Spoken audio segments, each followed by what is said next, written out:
밤에 장막을 찢는 듯한 번개가 서울 외곽의 산길을 하얗게 밝혔다. 뒤이어 천둥이 지축을 흔들며 포효했고 굵은 빗줄기는 거대한 마이바흐의 방음, 유리창을 사정없이 두들겼다. 차 안은 바깥 세상의 광란과는 대조적으로 고요하고 평온했다.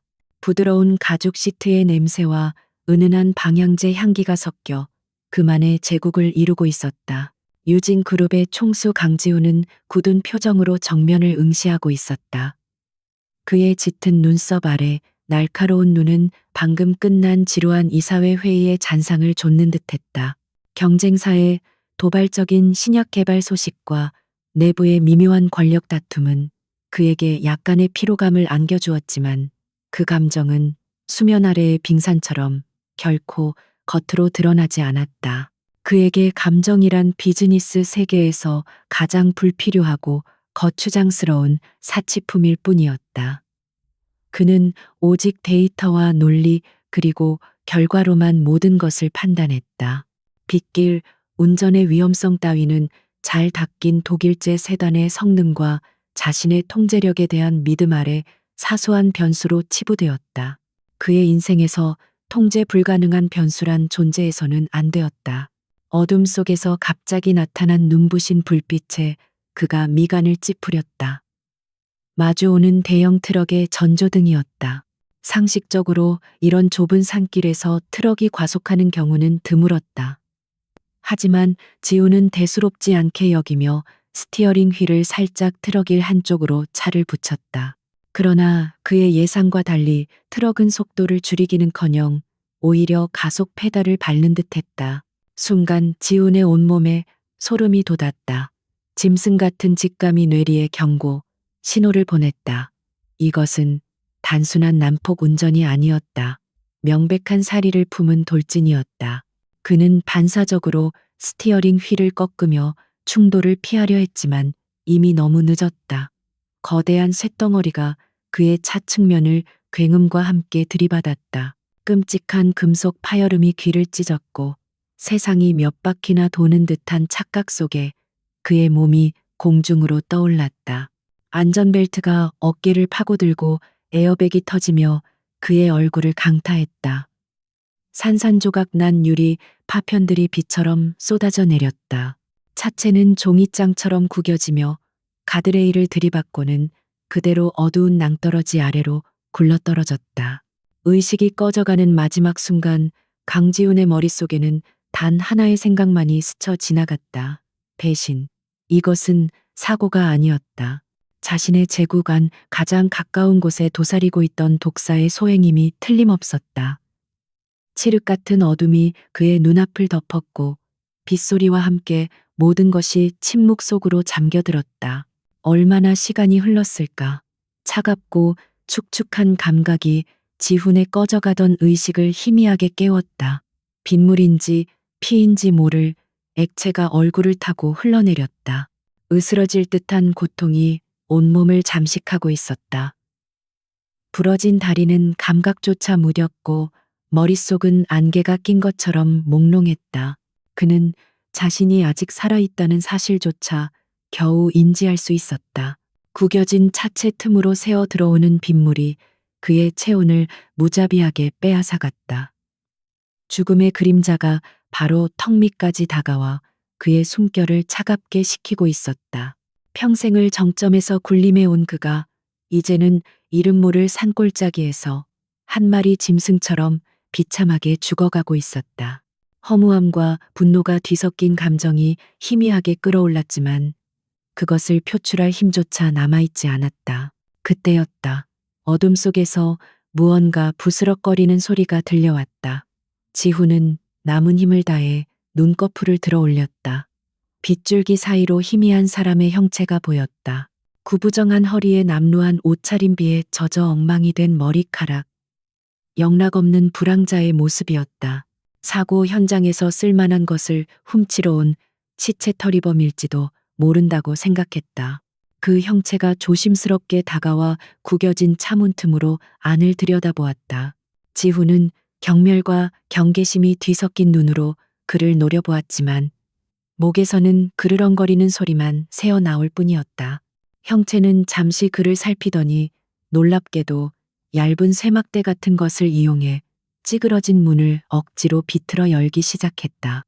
가냘픈 채구 어디에 저런 힘이 있는지 문이 끽끽거리는 소리를 내며 조금씩 열렸다. 마침내 사람이 드나들 수 있을 정도의 공간이 확보되자 그 형체는 안으로 몸을 숙였다. 그제야 지우는 상대가 남자아이가 아닌 깡마른 소녀라는 것을 알 수 있었다. 흙과 때로 얼룩진 얼굴이었지만 어둠 속에서도 유난히 반짝이는 검은 눈동자가 인상적이었다. 소녀는 지훈의 상태를 빠르게 훑어보았다. 그녀의 시선은 단순한 호기심이 아니었다. 마치 숙련된 의사가 환자를 진단하듯 그의 상처와 호흡 동공의 상태까지 면밀히 살피는 듯했다. 지훈은 이런 상황에서도 상대를 분석하는 자신의 직업병을 자조했다. 곧 죽을 마당에 한낱 거렁뱅이 소녀를 경계하고 있다니. 소녀는 아무 말 없이 차 밖으로 나가더니 잠시 후 자신의 옷가지로 보이는 천뭉치와 작은 주머니를 들고 돌아왔다. 그녀는 지훈의 피 흘리는 이마를 조심스럽게 닦아낸 후 주머니에서 무언가를 꺼내 입안에서 잘게 씹기 시작했다. 지훈은 미간을 찌푸렸다. 더러운 손으로 상처를 만지는 것도 모자라 정체 모를 것을 씹어 상처에 붙이려는 모양이었다. 그만 둬. 지훈이 겨우 목소리를 쥐어짰지만 소녀는 아랑곳하지 않았다. 그녀는 잘게 씹은 풀 같은 것을 그의 이마 상처에 조심스럽게 펴 발랐다. 그러자 놀랍게도 욱신거리던 통증이 서서히 가라앉고 피가 멎는 듯한 느낌이 들었다. 지훈은 혼란스러운 눈으로 소녀를 바라보았다. 이것은 우연일까?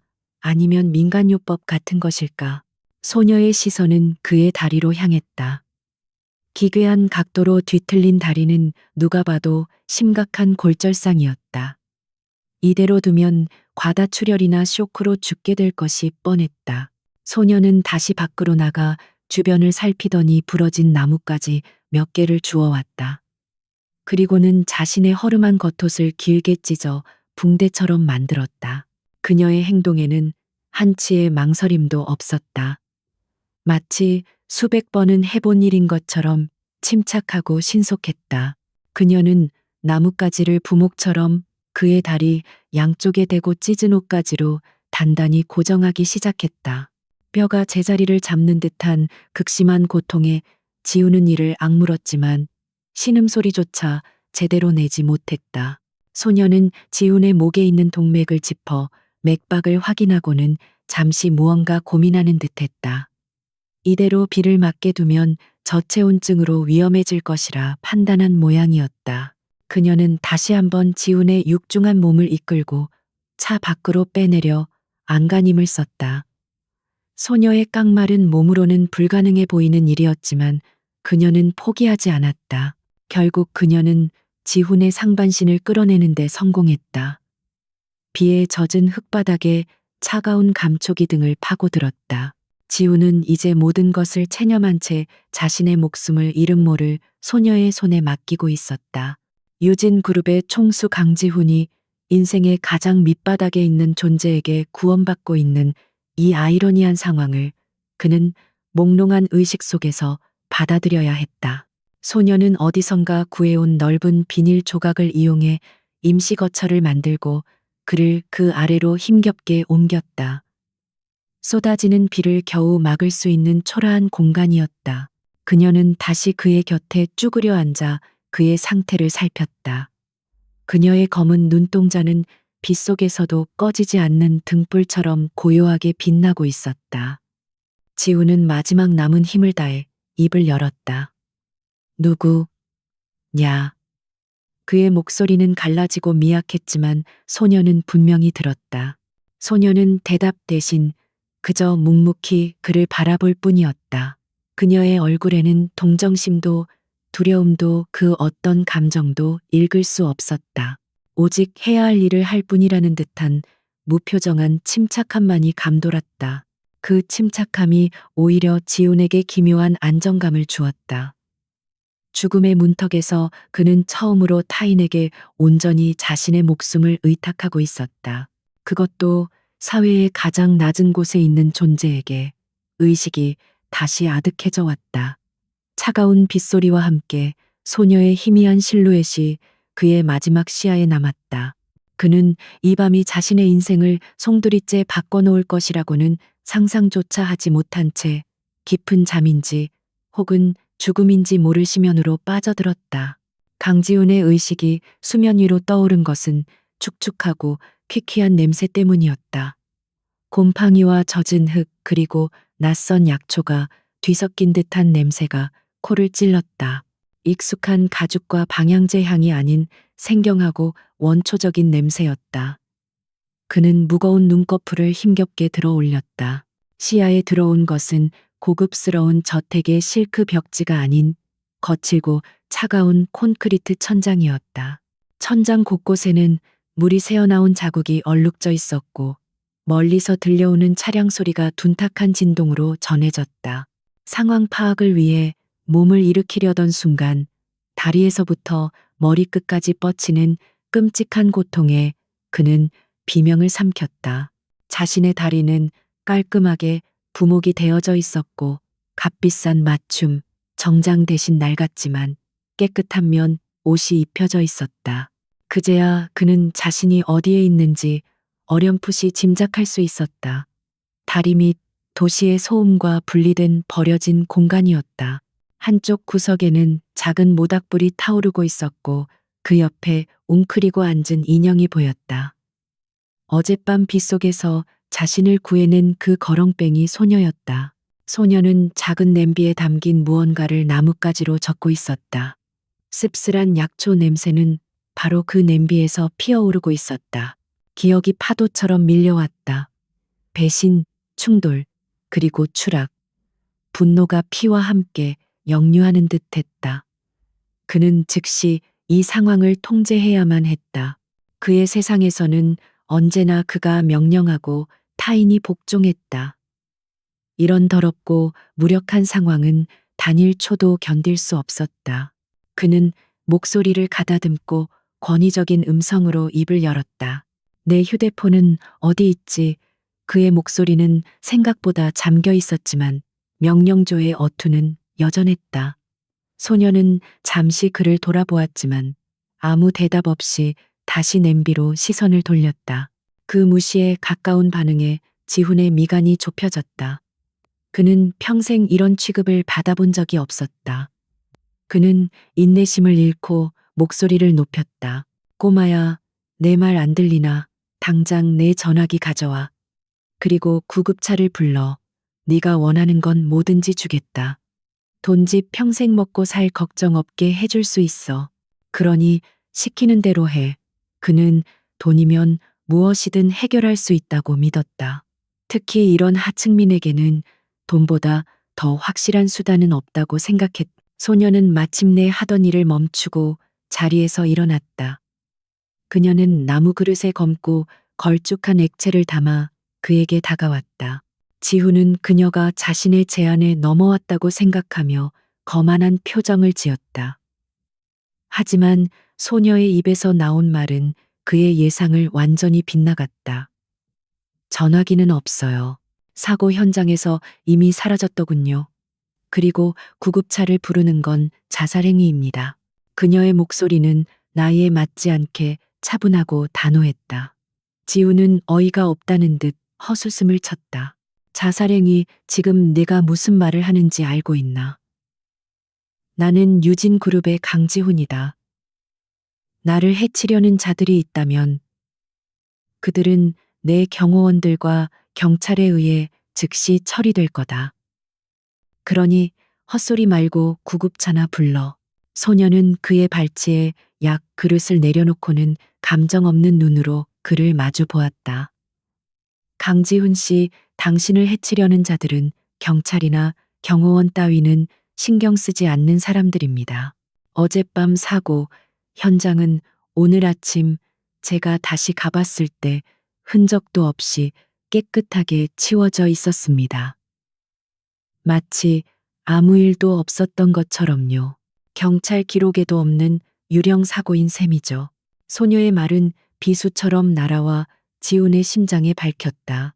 사고 현장이 깨끗하게 정리되었다는 것은 범인들이 단순한 뺑소니범이 아니라 고도로 훈련된 전문가들이며 자신들의 흔적을 완벽하게 지울 수 있는 조직적인 힘을 가졌다는 의미였다.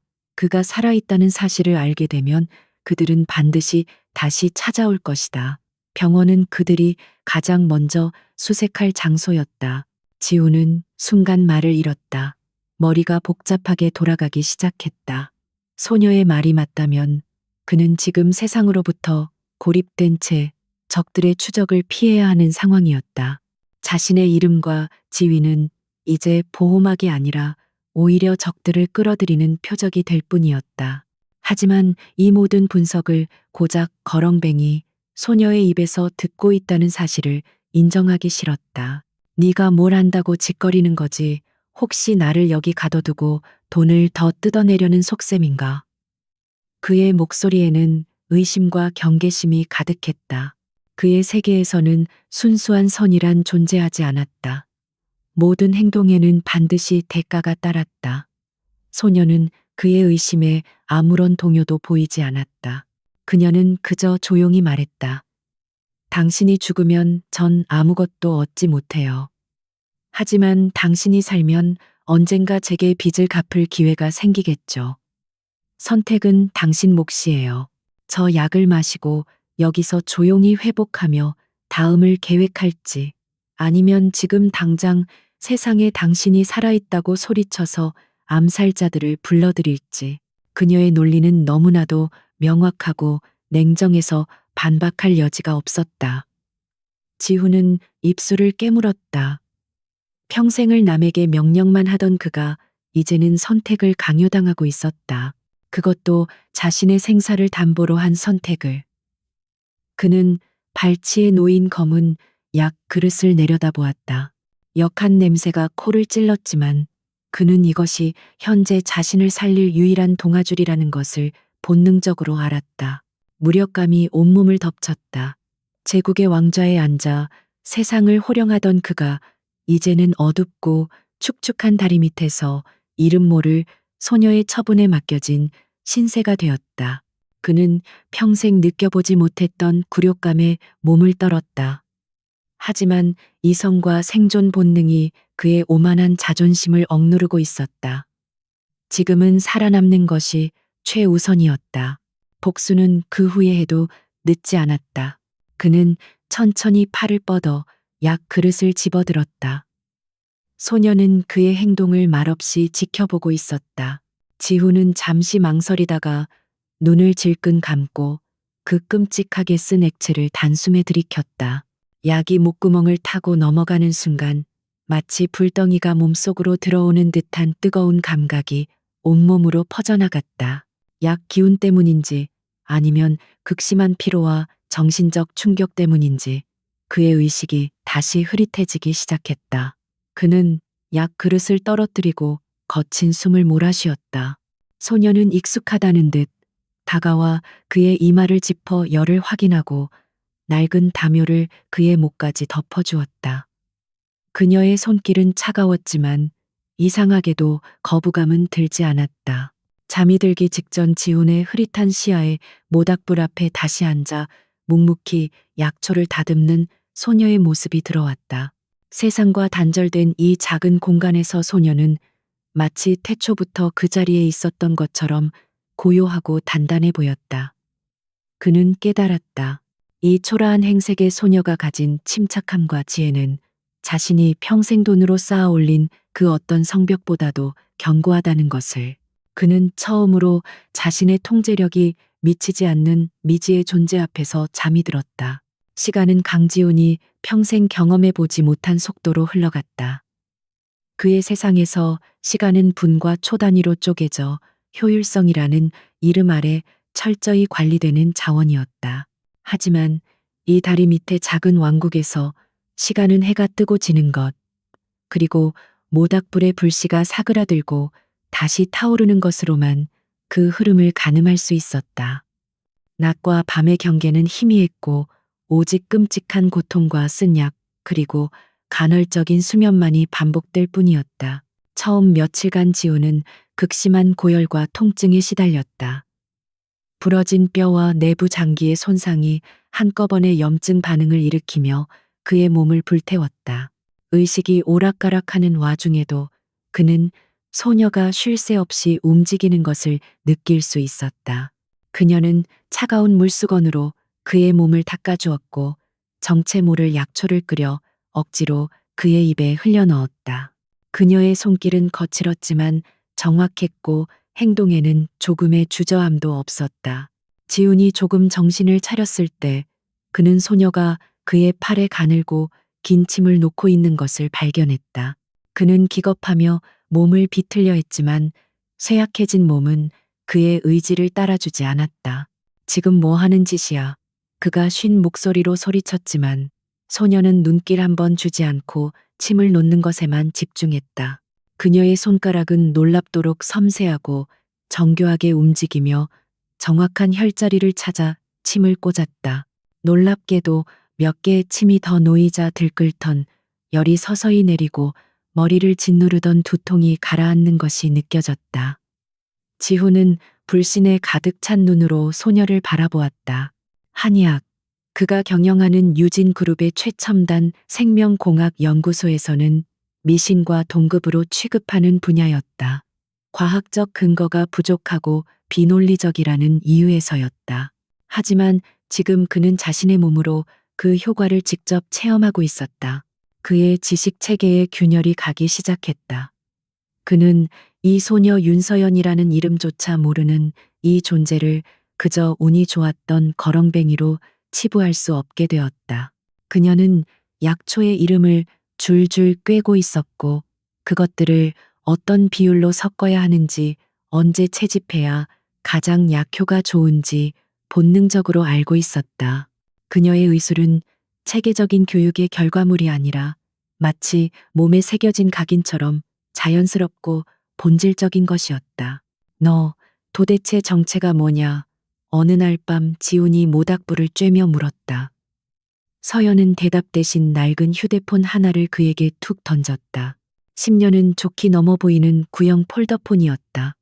배터리가 거의 없어요. 꼭 필요한 사람에게만 연락하세요. 그리고 당신의 신호는 절대 노출하면 안 됩니다. 그녀의 목소리는 여전히 사무적이고 냉정했다. 지훈은 떨리는 손으로 휴대폰을 열었다. 다행히 전원이 켜졌다. 그는 망설임 없이 단 하나의 번호를 눌렀다. 그의 비서이자 유일하게 신뢰하는 신복 박진수 실장이었다.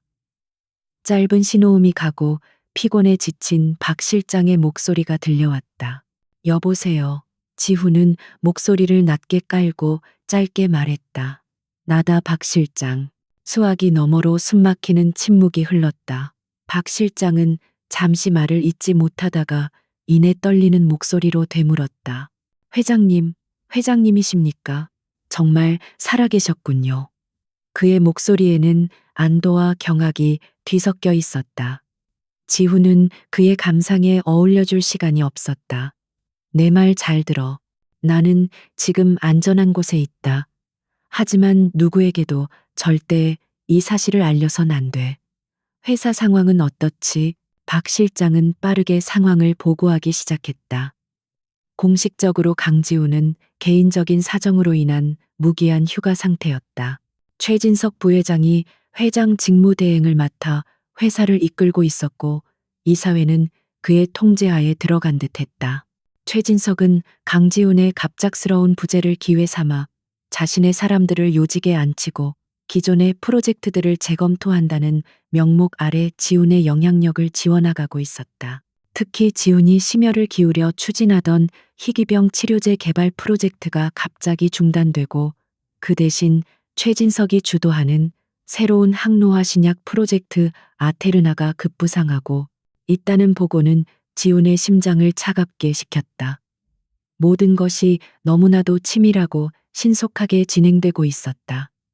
이것은 우발적인 사고가 아니라 오랫동안 준비된 쿠데타였다. 박 실장, 지금부터 내 지시를 똑똑히 따라. 최진석의 모든 움직임을 감시해 특히 아테르나 프로젝트와 관련된 자금 흐름과 연구 데이터를 비밀리에 확보해야 한다. 내 개인 금고에 있는 비자금을 이용해 의심받지 않도록 조심하고 연락은 이 번호로만 하도록. 모든 통신은 암호화하고. 지훈의 목소리는 다시 예전의 냉철함과 카리스마를 되찾았다.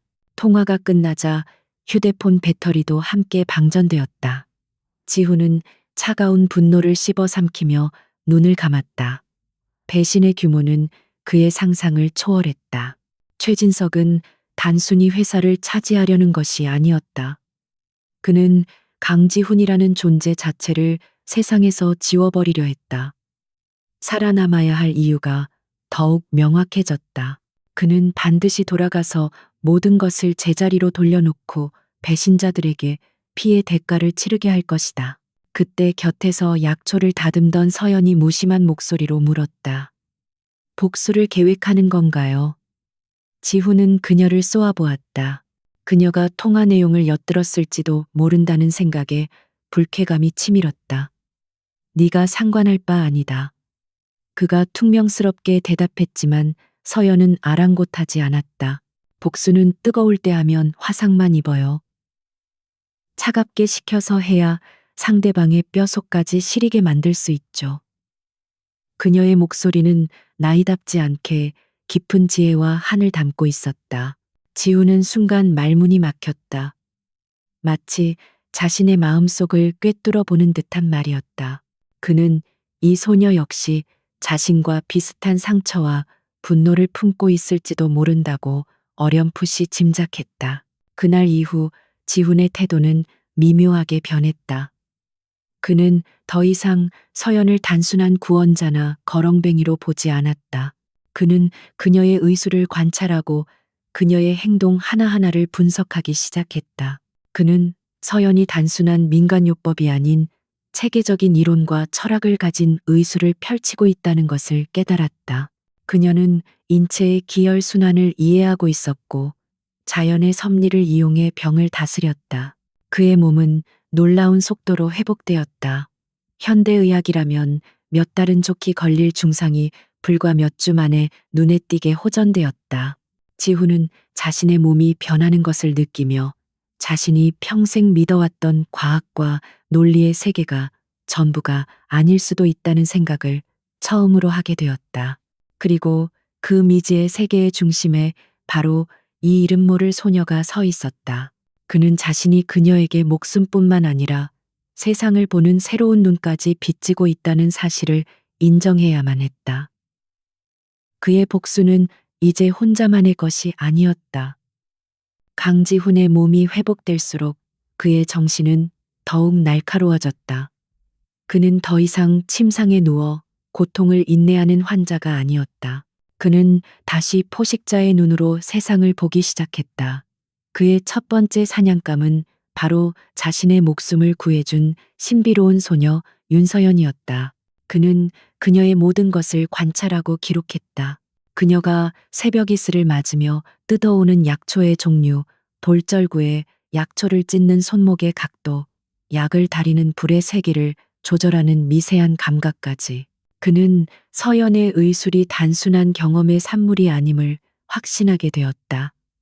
한 번은 그가 무리하게 움직이다 부러진 다리뼈가 다시 어긋나는 사고가 있었다. 극심한 고통에 신음하는 그에게 서연은 마취도 없이 뼈를 맞추겠다고 했다. 지훈은 기겁했지만 다른 방법이 없었다.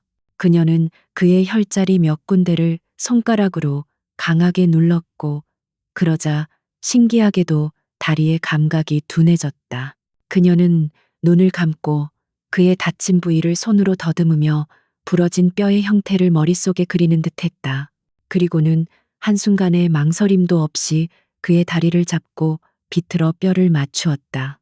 뚝 하는 소리와 함께 지옥 같은 고통이 스쳤지만 그 후에는 오히려 다리가 편안해지는 느낌이 들었다. 최첨단 의료 장비로도 하기 힘든 정교한 시술이었다. 그 순간 지우는 깨달았다. 이것은 재능의 영역을 넘어선 대를 이어 전수된 자만이 가질 수 있는 경지였다. 그날 밤 그는 박진수 실장에게서 어렵게 전달받은 새 위성 전화기로 다시 연락을 취했다. 최진석 부회장에 대한 감시 보고를 받은 후 그는 전혀 다른 지시를 내렸다. 박 실장, 지금부터 15년에서 20년 전 사이의 의료계 기록을 전부 뒤져봐.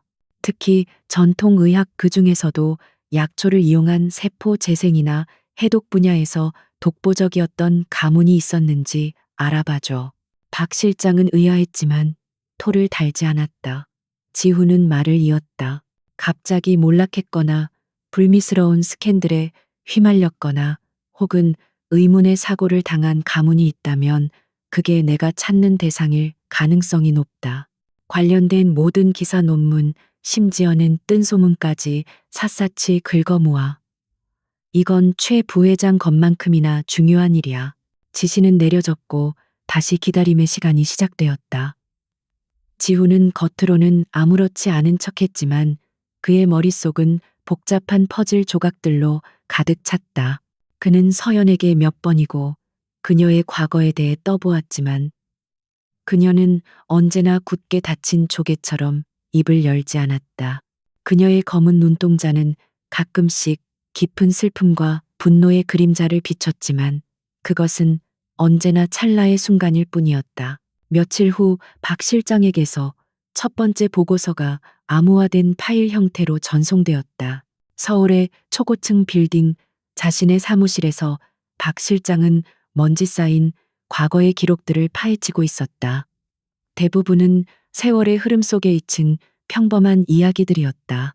하지만 그의 끈질긴 추적은 마침내 윤인이라는 성씨에 다다랐다. 보고서의 첫 장을 여는 순간 지훈은 숨을 삼켰다. 전설의 의원 윤과 인갸, 그들은 단순한 한의사 집안이 아니었다. 고대의 의술을 현대 과학과 접목하려 시도했던 선구자들이었다. 특히 가문의 수장이었던 윤대현은 독초를 법제하여 만성질환 치료제를 개발하는 데 있어 천재적인 재능을 보였다고 기록되어 있었다. 그들의 연구는 당시 제약업계의 판도를 뒤흔들 수 있을 만큼 혁신적이었다. 그리고 그들의 가장 큰 경쟁 상대는 바로 강지훈의 아버지 강민혁 회장이 이끌던 유진제약이었다. 보고서를 읽어내려가는 지훈의 손이 미세하게 떨렸다. 그는 자신의 아버지가 얼마나 냉혹한 승부사였는지 잘 알고 있었다. 아버지는 목표를 위해서라면 수단과 방법을 가리지 않는 사람이었다. 하지만 설마 다음 페이지는 윤 가문의 비극적인 몰락을 다루고 있었다. 17년 전 어느 날 밤 그들의 연구소와 자택이 있던 외딴 가옥에서 원인 모를 큰 불이 났다. 화재 직후 윤대현이 불법적으로 임상시험을 자행했다는 익명의 투서가 언론에 퍼졌다. 증거로 제시된 조작된 연구 노트와 몇몇 거짓 증인들의 인터뷰는 여론을 순식간에 악화시켰다. 천재의학자 가문은 하루아침에 비윤리적인 범죄자 집단으로 낙인 찍혔다. 화재로 인해 윤대현과 그의 아내는 목숨을 잃었고 모든 연구 자료가 잿더미가 되었다. 경찰은 대중의 비난 속에서 서둘러 수사를 종결했다. 윤 가문의 명예는 땅에 떨어졌고 그들의 이름은 역사 속에서 빠르게 잊혀갔다. 보고서의 마지막 장 가족 관계란에 지훈의 시선이 못 밝혔다. 사망한 윤대현 부부의 슬하에는 어린 딸이 하나 있었다. 화재 현장에서 실종되었으나 시신을 찾지 못해 공식적으로는 사망 처리된 딸. 그녀의 이름은 윤서연 인슈비아이. 지훈은 전신에 소름이 돋는 것을 느꼈다. 그는 천천히 고개를 들어 모닥불 앞에서 말없이 약초를 다듬고 있는 소녀를 바라보았다. 흙먼지를 뒤집어 쓴 초라한 행색, 아무 감정 없어 보이는 무표정한 얼굴. 하지만 이제 그 모습 뒤에 숨겨진 거대한 비극의 서사가 보이기 시작했다. 부모를 잃고 가문의 모든 것을 빼앗기고 세상의 가장 어두운 곳으로 숨어들어야만 했던 한 소녀의 처절한 삶이, 더욱 충격적인 것은 그 비극의 배경에 자신의 아버지와 유진 그룹이 있었다는 사실이었다. 박 실장의 보고서에는 직접적인 증거는 없었지만 모든 정황이 유진을 가리키고 있었다. 윤 가문이 사라진 후 그들의 연구와 유사한 컨셉의 프로젝트로 가장 큰 이득을 본 곳이 바로 유진 제약이었다. 아버지는 정말 그들의 몰락에 관여했던 것일까? 복잡한 감정이 그의 내면에서 소용돌이쳤다. 자신을 살린 은인이 어쩌면 자신의 가문이 파멸시킨 원수의 딸일지도 모른다는 끔찍한 아이러니. 그는 이제 서연을 이전과 같은 눈으로 볼 수 없었다. 그녀는 더 이상 정체불명의 구원자가 아니었다. 그녀는 잃어버린 과거의 파편이자 자신과 질기게 얽혀버린 운명의 증인이었다. 그는 이 잔인한 진실을 어떻게 받아들여야 할지 알 수 없었다. 보고서를 읽은 후 강지훈과 윤서연 사이의 공기는 눈에 보이지 않는 유리벽이 생긴 것처럼 무겁고 차가워졌다. 지훈은 더 이상 그녀를 편안하게 대할 수 없었다. 그녀의 무심한 표정 하나, 작은 손짓 하나에도 17년 전의 비극이 어른거렸다. 죄책감과 혼란, 그리고 이 모든 진실을 눈앞에 두고도 아무것도 할 수 없는 무력감이 그를 짓눌렀다. 그는 밤새 한숨도 자지 못했다.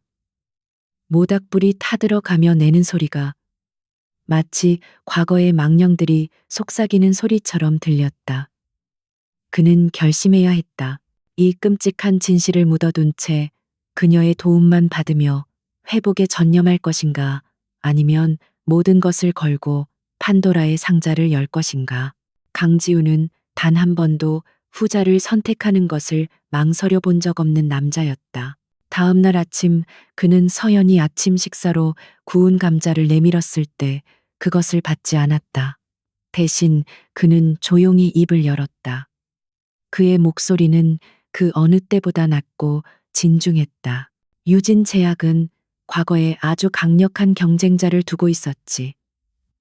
전통의학을 연구하던 한 가문이었어.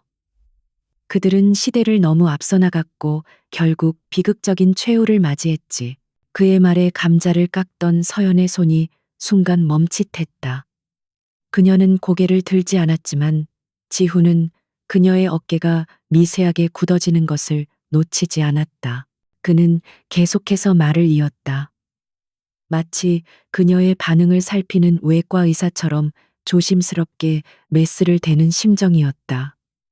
그 가문의 수장은 천재적인 의학자였다고 들었어. 이름이 윤대현이었나? 윤대현이라는 이름이 지훈의 입에서 나오는 순간 서연이 들고 있던 작은 칼이 바닥으로 떨어졌다. 쨍하는 날카로운 소리가 다리 밑에 정적을 갈랐다. 서연은 천천히 고개를 들었다. 그녀의 눈은 더 이상 평소의 그 무감정한 눈이 아니었다. 그 안에는 충격과 경계심, 그리고 십수년간 억눌러온 깊은 증오가 활화산처럼 들끓고 있었다. 그 이름을 당신이 어떻게 알죠? 그녀의 목소리는 얼음장처럼 차갑게 떨리고 있었다. 지훈은 그녀의 시선을 피하지 않고 정면으로 마주했다. 박 실장이 보내온 보고서에서 봤다. 너를 찾아달라고 했거든. 화재 사고에서 실종된 딸 윤서연. 그게 바로 너 아니었나? 그의 말은 확인이 아닌 확신에 찬 단언이었다. 서연의 얼굴이 하얗게 질렸다. 그녀의 정체가 탄로 났다는 사실보다 자신의 가장 아픈 상처를 경쟁자 가문의 아들에게 들켜버렸다는 사실이 그녀를 더욱 비참하게 만들었다. 그녀는 자리에서 일어나 뒷걸음질 쳤다. 마치 상처 입은 작은 짐승처럼 극도의 경계심을 드러내고 있었다. 그래서요, 이제 와서 뭘 어쩌겠다는 거죠? 동정이라도 하려는 건가요? 아니면 당신 내 가문이 저지른 죄를 덮기 위해 나를 없애기라도 하려는 건가요? 그녀의 목소리는 분노로 가늘게 떨렸다. 오랜 세월 혼자서만 간직해온 비밀과 상처가 터져나오자 그녀는 스스로를 통제할 수 없었다. 지우는 자리에서 천천히 일어섰다. 아직 성취하는 다리 때문에 움직임이 부자연스러웠지만 그의 눈빛은 진지했다. 동정도 위협도 아니다. 나는 진실을 알고 싶을 뿐이야. 그날 밤 대체 무슨 일이 있었던 거지? 그의 진실된 눈빛에 서연은 잠시 망설였다. 그녀는 오랫동안 누구에게도 그날의 이야기를 하지 않았다. 하지만 이상하게도 원수의 아들인 이 남자 앞에서 그녀는 처음으로 모든 것을 털어놓고 싶다는 충동을 느꼈다. 어쩌면 이 지긋지긋한 악연의 고리를 끊어낼 유일한 방법일지도 모른다고 생각했다. 그녀는 떨리는 목소리로 기억의 봉인을 열기 시작했다. 그녀의 이야기는 마치 흑백 영화처럼 펼쳐졌다. 약초 향기 가득했던 행복한 어린 시절, 언제나 인자했던 아버지와 따뜻했던 어머니, 그리고 아버지의 연구실에는 언제나 두 명의 외부인이 있었다. 한 명은 아버지의 재능을 시기하면서도 겉으로는 존경을 표했던 학계의 원로 한상철 교수였다. 그리고 또 한 명. 그는 아버지의 가장 촉망받는 제자였다. 가난하지만 머리가 비상했고 야망에 가득 찬 눈을 가졌던 청년. 아버지는 그를 친아들처럼 아끼고 신뢰하며 자신의 모든 지식과 연구 성과를 아낌없이 나눠주었다. 서연 역시 그를 친오빠처럼 따랐다. 그의 이름은 바로 최진석이었다. 지훈은 자신의 귀를 의심했다. 최진석. 자신의 목숨을 노리고 회사를 삼키려 하는 바로 그 이름이 서연의 입에서 나왔다. 퍼즐 조각이 섬광처럼 맞춰지며 끔찍한 그림을 완성했다. 그는 숨을 죽인 채 서연의 다음 말을 기다렸다. 서연은 그날 밤의 기억을 떠올리며 몸을 떨었다. 기름 냄새, 고함 소리, 그리고 모든 것을 삼킬 듯 타오르던 불길. 아버지는 다급하게 어린 그녀를 지하의 비밀 서고에 숨기며 마지막 말을 남겼다. 서연아, 최진석을 믿지 마라. 그가 모든 것을 훔쳐갔다. 그것이 그녀가 들은 아버지의 마지막 목소리였다. 이야기가 끝나자 둘 사이에는 무거운 침묵이 흘렀다. 지훈은 거대한 망치로 머리를 맞은 듯한 충격에 휩싸였다. 최진석이 윤 가문의 연구를 훔치고 그들을 파멸로 몰아넣었다. 그리고 이제는 그 도둑질한 연구를 바탕으로 아테르나라는 신약을 만들어 유진 그룹을 완전히 장악하려 하고 있었다. 두 개의 비극은 결국 하나의 뿌리에서 뻗어나온 독초였던 것이다. 지훈은 서연을 바라보았다. 그녀의 작은 어깨는 슬픔과 분노로 가늘게 떨리고 있었다. 그는 더 이상 그녀에게 죄책감이나 연민을 느끼지 않았다. 대신 공동의 적을 가진 동지로서의 유대감을 느꼈다.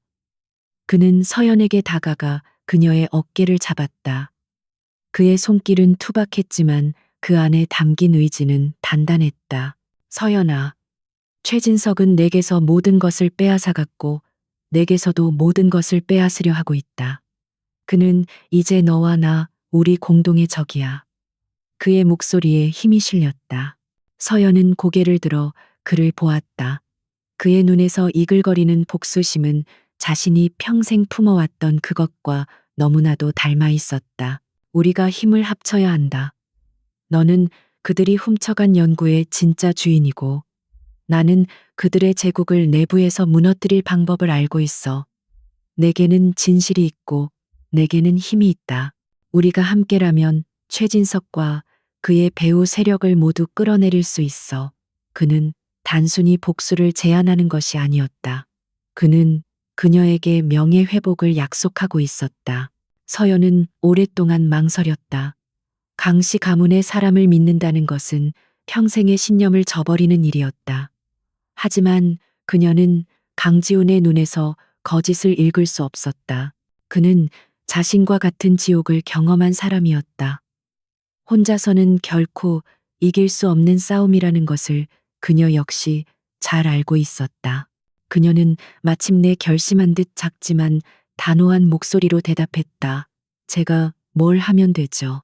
그 순간 다리 밑 어두운 공간에서 두 개의 복수심이 하나로 합쳐졌다. 더 이상 구원자와 환자 원수의 자식들이 아니었다. 그들은 공동의 목표를 향해 나아가는 동맹이 되었다. 모닥불 그림자가 길게 늘어져 마치 거대한 악에 맞서는 두 전사의 맹세처럼 벽에 어른거렸다. 이제 반격의 서막이 오르고 있었다. 맹세가 이루어진 후 다리 밑에 축축한 은신처는 더 이상 단순한 도피처가 아니었다. 그곳은 복수를 위한 심장부이자 거대한 제국을 무너뜨리기 위한 작전 지휘소로 변모했다. 강지훈과 윤서연 두 사람은 배경도 성격도 살아온 방식도 모든 것이 달랐지만 최진석이라는 하나의 목표 아래 놀라울 정도로 완벽한 협력 관계를 구축하기 시작했다. 강지훈은 더 이상 무력한 환자가 아니었다. 그의 눈빛은 예전의 냉철한 기업 사냥꾼으로 돌아와 있었고 그의 머릿속에서는 수천 개의 전략이 시뮬레이션 되고 있었다. 그는 서연이 가져온 수치로 거친 콘크리트 바닥에 유진 그룹의 조직도를 그리기 시작했다. 각 계열사와 핵심 부서, 그리고 그곳을 장악하고 있는 인물들의 이름과 성향까지 막힘없이 적어내려갔다. 최진석은 오만해. 하지만 동시에 교활하지. 그는 결코 자신의 손에 직접 피를 묻히지 않아. 언제나 대리인을 내세우고 법의 그물망을 교묘하게 빠져나갈 방패를 준비해두지. 지우는 조직도의 한가운데 있는 최진석의 이름 주위에 원을 그리며 말했다.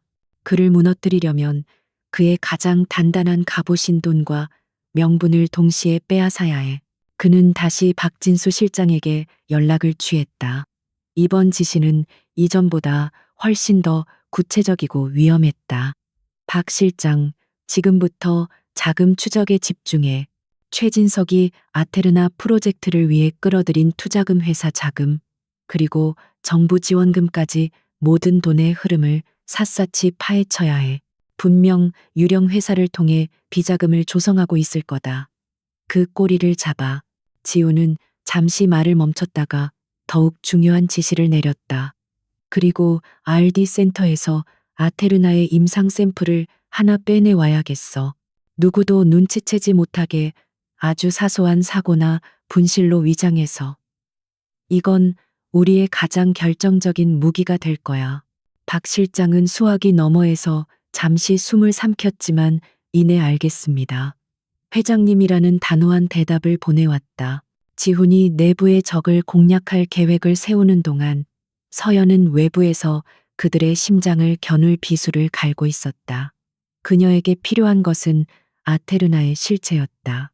최진석이 아버지에게서 훔쳐 간 미완의 연구가 어떤 괴물로 변해 있는지 그녀는 자신의 눈으로 직접 확인해야만 했다. 그녀는 지훈에게 아버지의 연구 핵심에 대해 설명하기 시작했다. 저희 아버지의 연구는 단순한 항노화가 아니었어요. 인체 세포의 소멸과 재생 사이의 균형을 맞추는 것이 핵심이었죠. 억지로 재생 속도만 높이면 세포는 안정을 잃고 기형적으로 변질되어 결국 암세포로 발전할 위험이 있었어요. 아버지는 그 안정성을 확보할 방법을 찾기 위해 마지막 연구를 하고 계셨죠. 그녀의 목소리는 차분했지만 아버지에 대한 깊은 존경심이 묻어났다. 그녀는 확신에 찬 목소리로 덧붙였다. 최진석은 그 핵심 기술을 이해하지 못했을 거예요. 그는 단기적인 성과와 부의 눈이 먼 사람이니까요.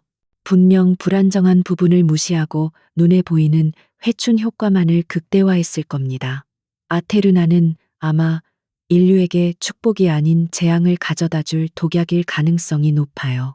며칠 후 박 실장은 목숨을 건 임무를 완수했다.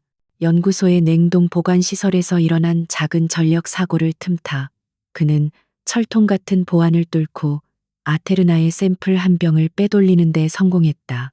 샘플은 여러 단계를 거쳐 은밀하게 서연의 손에 들어왔다. 작은 유리병에 담긴 투명한 액체. 그것은 그녀의 가문을 파멸시키고 이제는 세상을 속이려 하는 모든 악의 결정체였다. 서연에게는 최첨단 분석 장비가 없었다. 그녀가 가진 것은 대대로 전해 내려온 지식과 약초의 미세한 성분 변화까지 감지하는 그녀 자신의 예민한 감각뿐이었다.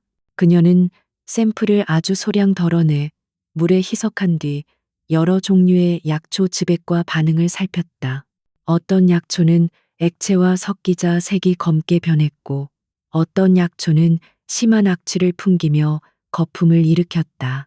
그녀는 마치 오케스트라를 지휘하는 마에스트로처럼 신중하고 정교하게 분석을 진행했다. 밤낮으로 이어진 실험 끝에 그녀는 마침내 아테르나의 치명적인 결함을 찾아냈다. 그녀의 예상이 맞았다. 최진석은 세포 재생을 촉진하는 성분을 극단적으로 강화하면서 그 부작용을 제어하는 안정화 코드를 제거해버렸다. 이 약을 투여받은 사람은 처음에는 놀라운 회복력과 젊음을 경험하게 될 거예요. 하지만 시간이 지나면 통제 불능 상태가 된 세포들이 몸 안에서 무차별적으로 증식하며 새로운 형태의 암을 만들어낼 겁니다. 치료제도 없는 아주 공격적이고 빠른 암이죠. 서연은 자신의 분석 결과를 기록하며 지훈에게 설명했다. 그녀의 눈빛은 슬픔을 넘어 차가운 분노로 불타고 있었다. 이제 모든 무기가 준비되었다. 지훈의 손에는 최진석의 횡령과 비리를 입증할 회계 장부가, 그리고 서연의 손에는 아테르나가 희대의 사기극이자 살인 무기임을 증명할 과학적 근거가 들려 있었다. 그들은 이제 이 무기를 언제 어디서 터뜨릴지 결정해야 했다. 지훈의 눈이 번뜩였다. 최진석은 자신의 성공을 과시하고 싶어 안달이 난 놈이야. 그는 분명 가장 화려하고 주목받는 무대를 원할 거다. 그는 박 실장이 보내온 최신 회사 동향 보고서를 떠올렸다. 보고서에는 최진석이 아테르나의 공식 출시를 위해 한 달 뒤 제네바에서 열리는 세계 최대 규모의 국제의학 컨퍼런스에서 기조 연설을 할 예정이라고 적혀 있었다. 바로 그곳이었다. 전 세계의 언론과 의학계의 거물들이 모이는 곳. 최진석이 자신의 성공이 정점에 올랐다고 믿는 바로 그 순간, 그곳에서 그의 모든 것을 무너뜨려야 했다. 지상에서 가장 높은 곳까지 끌어올린 뒤 가장 깊은 나락으로 떨어뜨리는 것, 그것이야말로 가장 완벽하고 잔인한 복수가 될 터였다. 작전 계획이 완성되었다. 서연은 컨퍼런스에서 아테르나의 진실을 폭로하고 같은 시각 지훈은 박 실장 및 자신을 따르는 내부 세력과 함께 유진그룹의 비상이사회를 소집하여 최진석의 모든 비리를 터뜨릴 것이었다. 거대한 체스판 위에 마침내 첫 번째 말이 놓였다. 이제 게임은 시작되었다. 유진그룹의 심장부 회장 집무실에 거대한 통유리창 앞에선 최진석은 서울의 야경을 굽어보며 와인잔을 천천히 흔들었다. 도시의 불빛들이 마치 그의 발 아래 엎드린 보석들처럼 반짝였다. 불과 한 달 전까지만 해도 이 자리는 감히 넘볼 수조차 없는 성역이었다. 하지만 이제 이 모든 것은 그의 것이었다. 강지훈이라는 눈엣 가시는 사라졌고 그의 제국은 온전히 자신의 손아귀에 들어왔다. 그의 자신감은 하늘을 찔렀다. 이 사회는 그의 꼭두각시가 되었고 언론은 그의 성공 신화를 찬양하기에 바빴다. 그리고 그 정점에는 아테르나가 있었다. 인류의 수권인 영원한 젊음을 선사할 기적의 신약, 제네바에서 열릴 국제의학 컨퍼런스는 아테르나를 세상에 공개하는 자리를 넘어 자신을 유진 그룹의 확고한 지배자이자 세계의학계의 구세주로 각인시킬 대관식이 될 터였다. 그는 사소한 문제점들에 더 이상 신경 쓰지 않았다.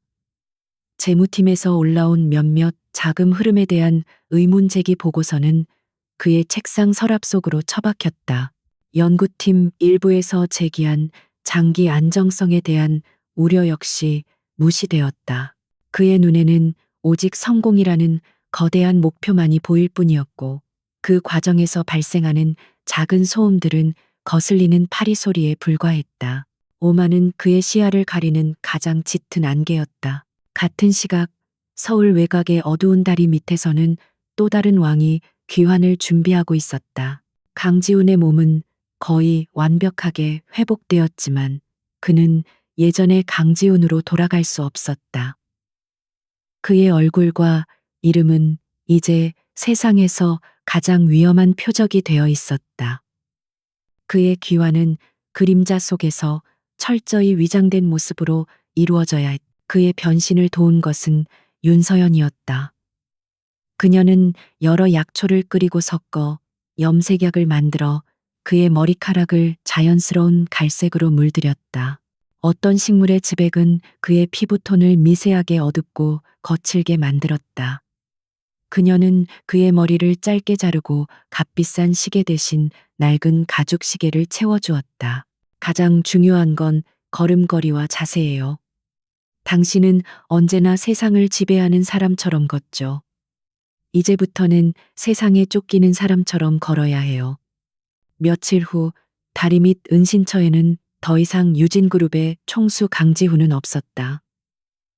그 자리에는 사업에 실패하고 세상에 지친 듯한 중년의 투자 분석가 김민준만이 남아 있었다. 떠나는 날 아침 지훈과 서연 사이에는 많은 말이 오가지 않았다.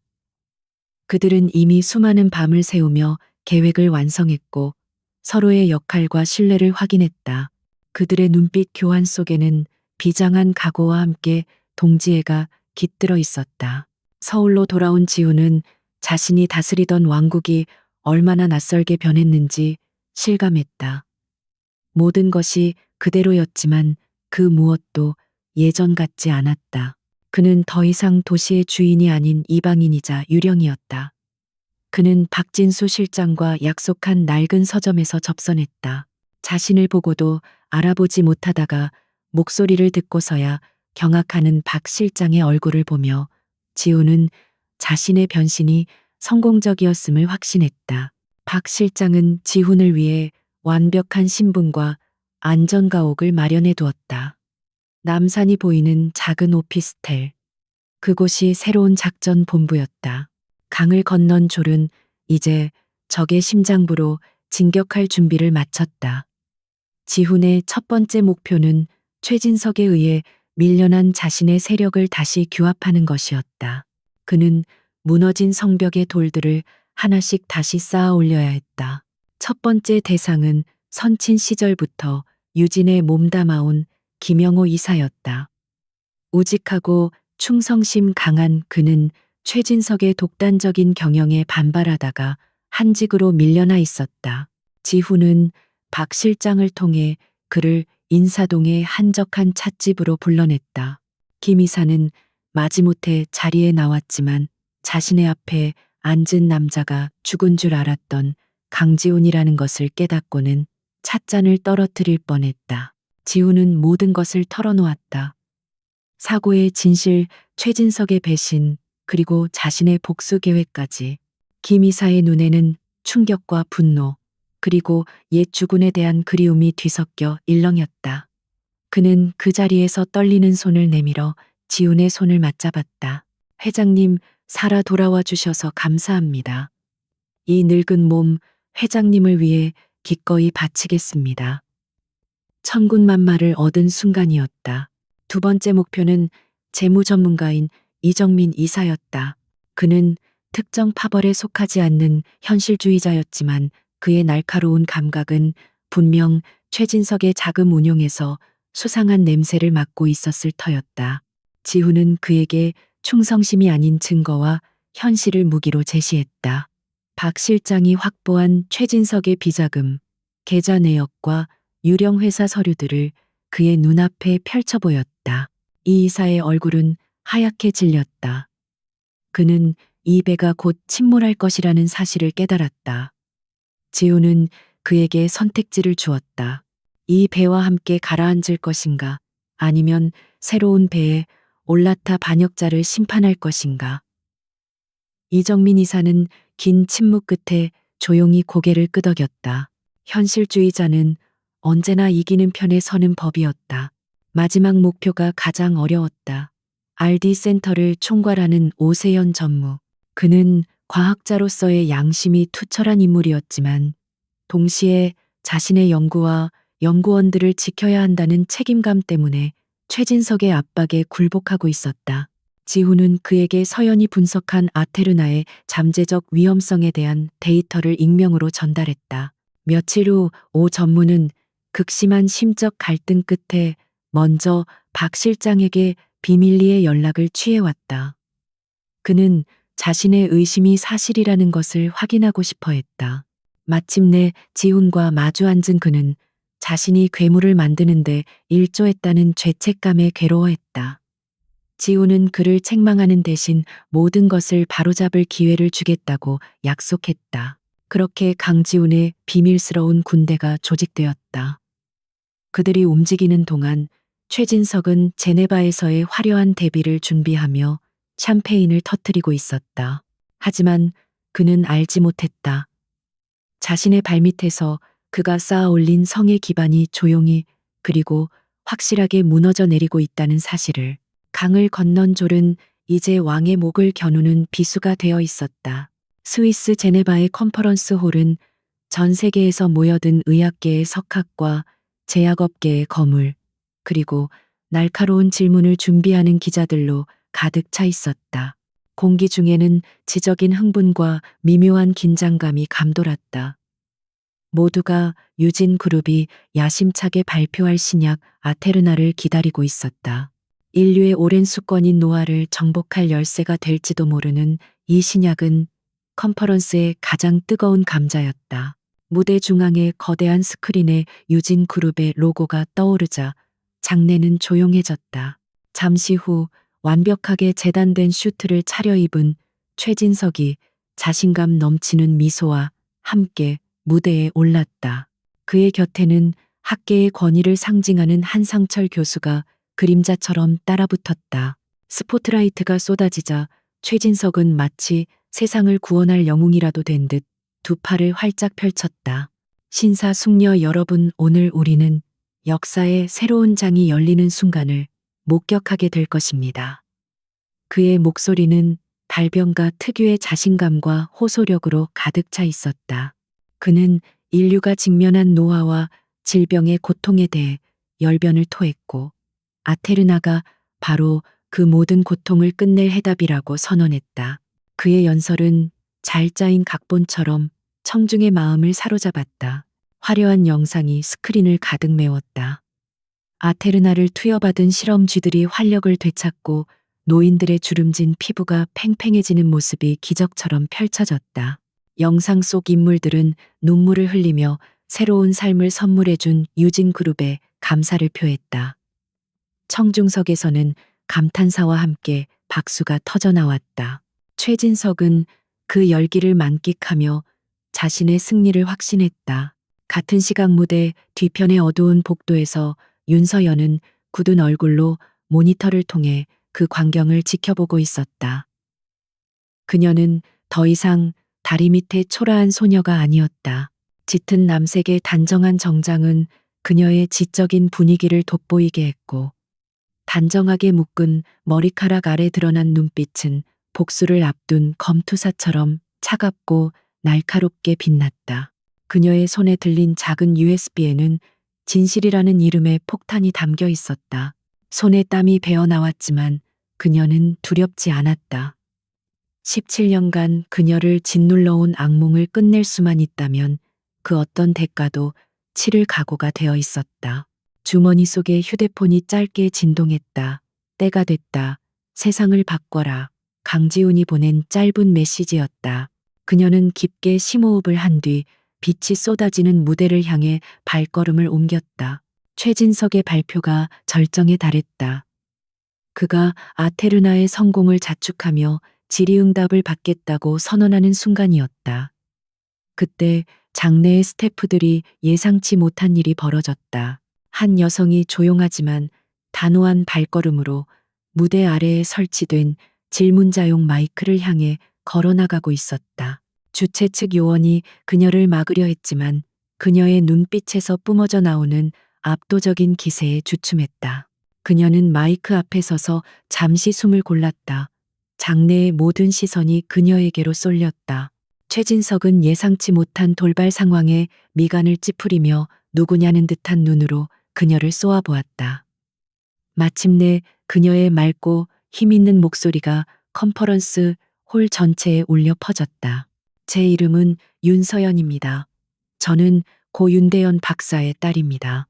윤대현이라는 이름이 나오자 객석에 앉아있던 의학계 원로들 사이에서 작게 술렁임이 일었다. 17년 전 비극적으로 사라졌던 천재 의사의 이름이었다.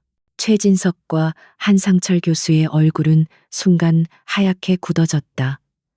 서연은 그들의 반응을 무시하고 준비한 가장 날카로운 비수를 꺼내들었다.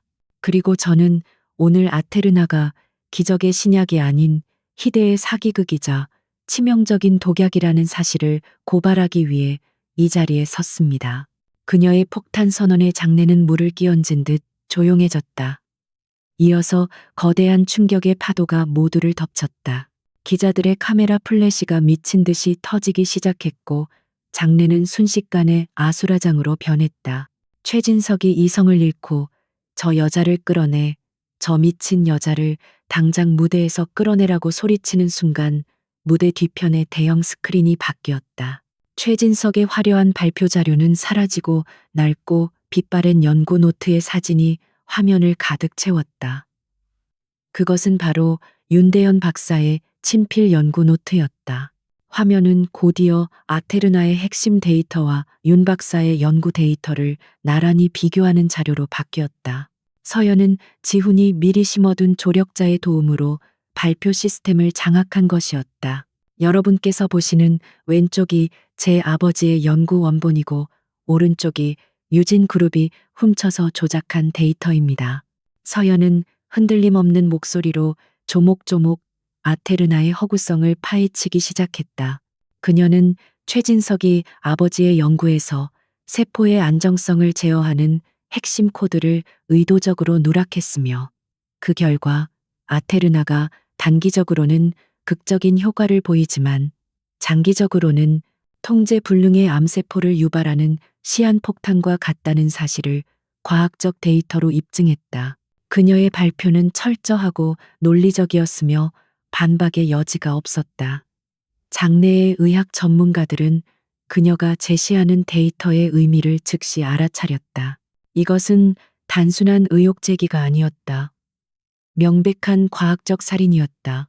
서연은 마지막으로 오세연 전무가 익명으로 제보한 기록되지 않은 초기 임상시험에서 이미 여러 명의 피험자가 의문의 종양으로 사망했다는 충격적인 사실까지 폭로했다.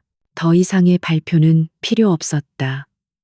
컨퍼런스 홀은 거대한 분노와 충격의 도가니가 되었다.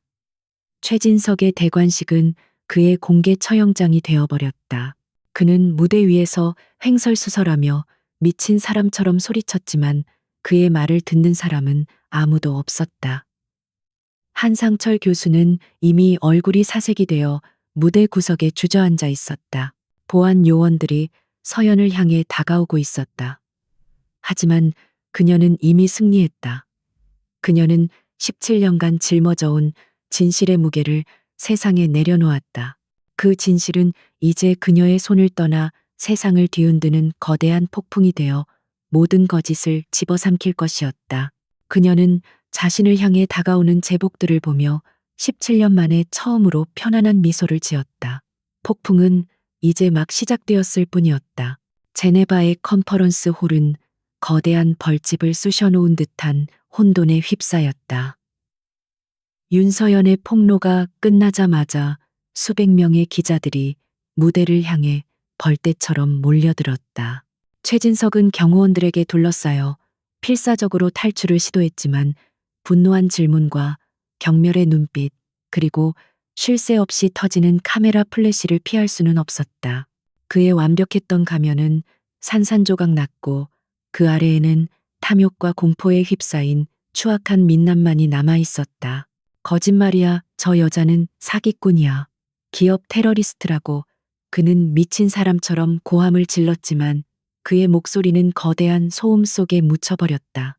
스위스 경찰과 인터폴 요원들이 현장에 도착해 상황을 통제하기 시작했다. 그들은 최진석과 공황 상태에 빠진 한상철 교수를 사기 및 불법 임상시험 혐의에 대한 조사를 위해 현장에서 즉시 연행했다. 최진석의 화려했던 대관식은 국제적인 범죄자로 전락하는 것으로 막을 내렸다. 서울의 안전가옥 강지우는 TV 화면을 통해 이 모든 상황을 묵묵히 지켜보고 있었다.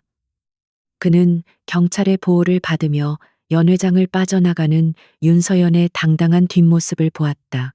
그녀는 자신의 임무를 완벽하게 완수했다.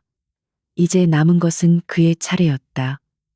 그는 화면에서 눈을 떼고 옆에서 대기하고 있던 박진수 실장에게 고개를 끄덕였다. 시작하지. 박 실장의 전화 한 통으로 유진그룹의 모든 이사에게 긴급 이사회 소집 명령이 하달되었다. 안건은 아테르나 사태에 대한 긴급 대응 및 회장 직무대행의 거취 문제였다. 최진석의 라인에 섰던 이사들은 불안감에 휩싸였고 강지훈과 뜻을 함께하기로 한 이사들은 비장한 각오를 다졌다. 거대한 폭풍의 눈이 이제 유진그룹의 최고층에 위치한 이사회 회의실로 향하고 있었다. 회의실의 분위기는 살얼음판처럼 차가웠다. 대형 스크린에서는 제네바에서 벌어진 대참사가 실시간으로 중계되고 있었고 유진그룹의 주가는 속절없이 폭락하고 있었다. 최진석의 측근들은 어떻게든 상황을 수습해 보려 했었다. 그들은 윤서연을 경쟁사가 보낸 스파이로 몰아가고 이번 사태를 위기로 포장하여 자신들의 권력을 더욱 공고히 할 음모를 꾸미고 있었다. 바로 그때였다. 육중한 회의실 문이 아무런 예고 없이 활짝 열렸다. 모든 이사들의 시선이 문 쪽으로 쏠렸다. 그리고 그들은 자신의 눈을 의심해야 했다. 짙은 검은색 슈트를 입은 한 남자가 약간 다리를 절뚝거리며 회의실 안으로 걸어 들어오고 있었다. 한 달 전 불의의 사고로 사라졌던, 그래서 모두가 죽었을 것이라 생각했던 유진그룹의 진짜 주인 강지훈이었다. 회의실은 물을 끼얹은 듯 조용해졌다. 살아있는 유령의 등장에 모두가 충격과 공포에 휩싸여 입을 다물지 못했다. 최진석의 수족들은 사색이 되었고 지훈의 편에 선 이사들은 감격과 환희에 찬 눈으로 그를 맞이했다. 강지훈은 그 어떤 말도 없이 묵묵히 회의 테이블의 가장 상석 자신의 원래 자리로 걸어가 앉았다. 그리고는 차가운 눈으로 좌중을 둘러보았다. 내가 없는 동안 회사에서 재미있는 일들이 많이 벌어졌더군. 그의 목소리는 낮고 조용했지만 그 안에 담긴 분노와 위압감은 회의실의 공기를 얼어붙게 만들었다. 그는 박진수 실장에게 눈짓했다. 대형 스크린의 화면이 제네바 현장에서 박 실장이 준비한 파일로 바뀌었다. 첫 번째 파일은 최진석의 횡령과 배임에 대한 증거 자료였다. 수십 개의 유령 회사를 통한 자금 세탁 내역, 아테르나 프로젝트 비용을 부풀려 조성한 비자금 계좌, 그리고 미공개 정보를 이용한 주식 내부자 거래 혐의까지. 이정민 이사가 자리에서 일어나 회계 감사를 통해 확인한 내용이라며 지훈의 주장에 힘을 실었다. 최진석의 측근들은 감히 반박할 엄두도 내지 못하고 고개를 숙였다. 두 번째 공격은 오세연 전무에게서 나왔다. 그는 죄책감으로 떨리는 목소리로 최진석이 아테르나의 치명적인 부작용을 보고받고도 이를 의도적으로 은폐했으며 오히려 더 많은 임상 데이터를 조작하라고 압박했다는 사실을 폭로했다. 그는 과학자로서의 양심을 걸고 아테르나는 세상에 나와서는 안 될 괴물이라고 증언했다. 마지막 일격은 강지훈 자신이 날렸다. 그는 자신의 사고가 단순한 사고가 아닌 최진석이 사주한 계획된 암살 시도였음을 밝혔다. 증거는 명백했다. 비자금 계좌에서 거액의 돈이 대포 통장을 거쳐 청부업자에게 흘러들어간 기록, 그리고 모든 것을 자백한 트럭 운전사의 녹취 파일이 회의실에 울려 퍼졌다. 최진석은 회사를 차지하기 위해 나를 죽이려고 했습니다. 모든 것이 끝났다. 최진석의 편에 섰던 이사들은 이제 살기 위해 그에게 등을 돌렸다. 그들은 앞다투어 최진석을 비난하며 자신들은 아무것도 몰랐다고 발뺌하기 시작했다. 한때 철옹성 같았던 최진석의 권력은 모래성처럼 허무하게 무너져 내렸다. 그는 제네바의 임시 구금시설에서 화상 연결을 통해 이 모든 광경을 지켜보며 절규하고 있었다. 이사회는 만장일치로 최진석의 모든 직위를 박탈하고 그를 상대로 천문학적인 규모의 손해배상 소송을 제기하기로 결의했다. 그리고 강지훈을 다시 유진 그룹의 회장으로 추대했다. 바로 그 순간 회의실 문이 다시 열리고 서울중앙지검 특수부 검사들과 수사관들이 들이닥쳤다. 그들은 이사회를 향해 압수수색 영장을 제시하고 화면 속 최진석을 향해 국제체포 영장이 발부되었음을 알렸다. 반역자의 시대는 끝났다. 강지훈은 자신의 왕좌를 되찾았다. 그는 텅 빈 회의실에 홀로 서서 자신이 한 달 전 추락했던 그 산 아래를 상상했다. 가장 깊은 절망의 나락에서 그는 가장 눈부신 희망의 빛을 보았다. 이제 남은 것은 무너진 제국을 재건하고 자신과 함께 싸워준 한 여인과의 약속을 지키는 일이었다. 복수는 끝났지만 그의 진짜 전쟁은 이제부터 시작이었다. 폭풍이 지나간 자리는 언제나 고요하지만은 않다. 유진 그룹을 둘러싼 아테르나 스캔들의 후폭풍은 거셌다. 주가는 연일 요동쳤고 전 세계 소비자들의 신뢰는 바닥으로 떨어졌다.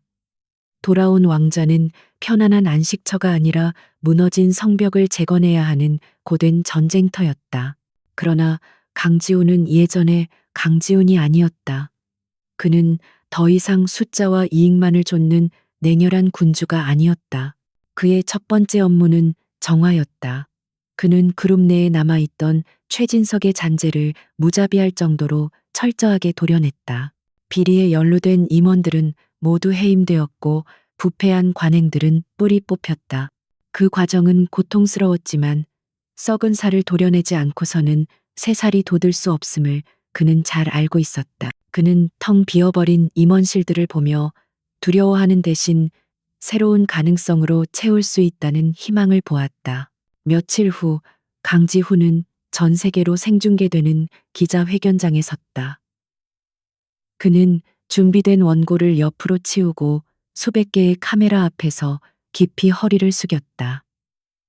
진심 어린 사과였다. 그는 유진그룹이 저지른 모든 과오를 인정하고 피해자들에게 전적으로 책임질 것을 약속했다. 그리고 그는 사람 중심 경영이라는 새로운 비전을 선포했다. 이익보다 생명을 성장보다 윤리를 우선하겠다는 그의 선언은 세상을 놀라게 했다.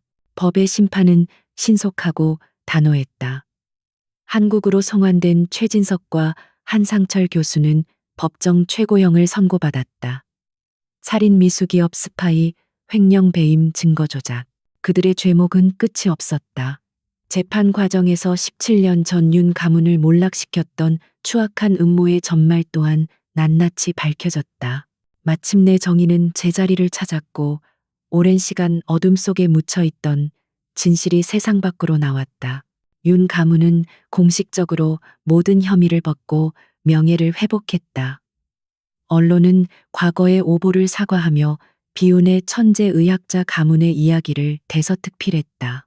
그리고 그 중심에는 17년간 숨어 살아야 했던 마지막 후계자 윤서연이 있었다. 그녀는 더 이상 어둠 속에 숨지 않았다. 그녀는 세상 앞에 당당히 나서서 아버지의 유지를 잇겠다고 선언했다. 강지훈은 그녀와의 약속을 지켰다. 그는 유진그룹의 전폭적인 지원과 자신의 사재를 털어 윤 가문의 예터의 최첨단 연구소를 설립했다. 잿더미 위에서 새로운 희망이 싹트는 순간이었다. 연구소의 이름은 윤대현 전통 통합의학연구소로 명명되었다. 과거와 현재가 만나 미래를 여는 공간이었다. 연구소의 개원식 날 이른 새벽.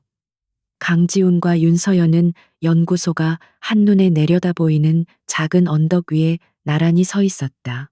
밤의 장막이 걷히고 동쪽 하늘에서부터 서서히 여명이 밝아오고 있었다.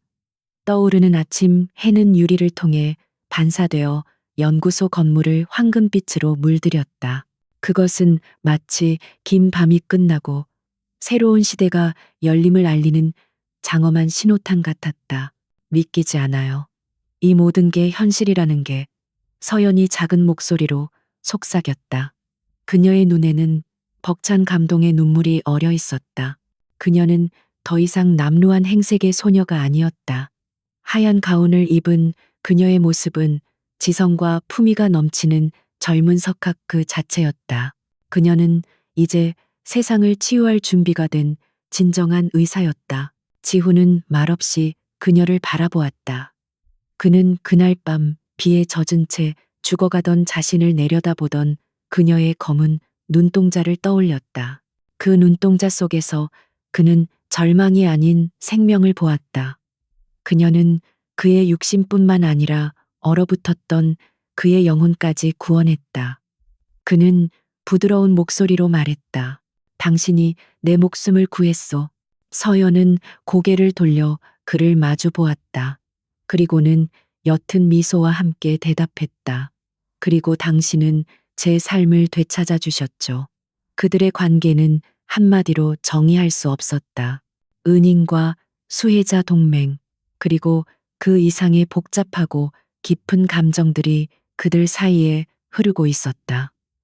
그들은 서로의 가장 깊은 상처를 보듬고 서로를 구원한 유일한 존재였다. 태양이 완전히 모습을 드러내자 세상은 눈부신 빛으로 가득 찼다. 지우는 서연을 향해 조심스럽게 손을 내밀었다. 서연은 잠시 망설임 없이 그의 손을 잡았다.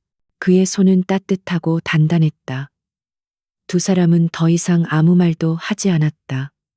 그들은 함께 떠오르는 태양을 그리고 그 태양 아래 펼쳐질 새로운 미래를 바라보고 있었다. 복수는 끝났지만 그들의 진짜 이야기는 이제 막 시작되고 있었다.